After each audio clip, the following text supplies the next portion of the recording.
اللہ تعالیٰ نے اچھا عمل کی توفیق دی ہے تو اس کے لیے آرام ہے، اس کے لیے راحت بھی ہے، اور ورنہ وہ سخت حالات ہیں۔ آگے جو مقامات آتے ہیں، سخت مقامات کہتے ہیں، سخت مقامات میں ایک موت بھی ہے جو انسان پر آتی ہے، حالات، سخت حالات۔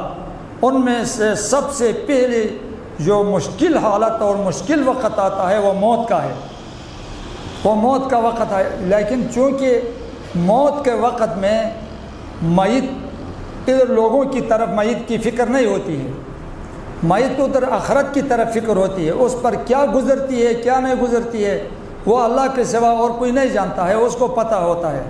وہ سخت حالات ہیں، موت کا وقت ہے، وہ سخت حالت ہے۔ قبر میں فرشتے جب آ کر پوچھتے ہیں، سخت حالات ہیں۔ قبر سے اٹھتے ہیں، وہ سخت حالات ہیں۔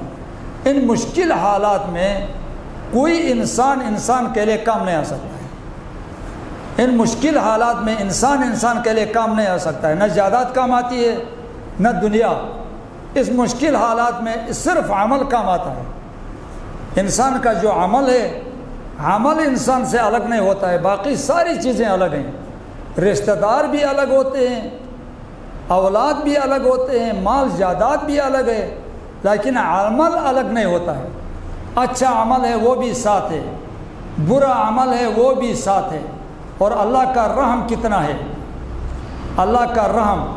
انسان چونکہ یہ دنیا میں ہے، موت کا پیغام کے طور پر انسانوں کو اللہ تعالیٰ بیمار کر دیتا ہے، بیماریوں میں مبتلا کرتا ہے موت یاد دلانے کے لیے۔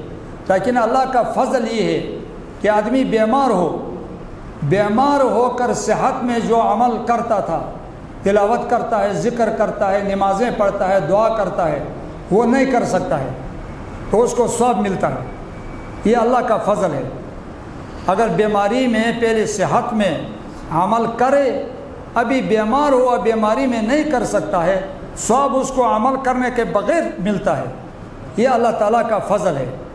تو وہ انسان کے لیے وہ چیز جو دائمی ساتھی ہے، جو الگ ہونے والی نہیں ہے، قبر میں بھی، محشر میں بھی، آخر تک وہ انسان کا اپنا عمل ہے۔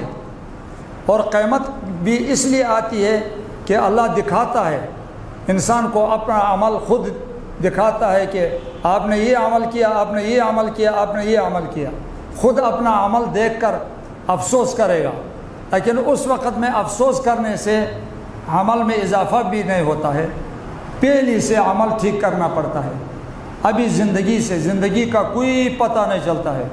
یہ موت ایک تلوار ہے، ہر ایک کے سر پر ہے، جوان ہو، بیمار ہو، صحت مند ہو، بوڑھا ہو، چھوٹا ہو، بڑا ہو، کافر ہو، مسلمان ہو، نبی ہو، غیر نبی ہو، سب کے لیے ہے۔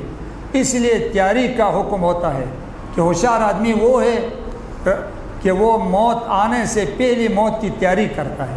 موت کی تیاری یہ اللہ کا دین ہے، اس پر عمل کرے۔ وآخر دعوانا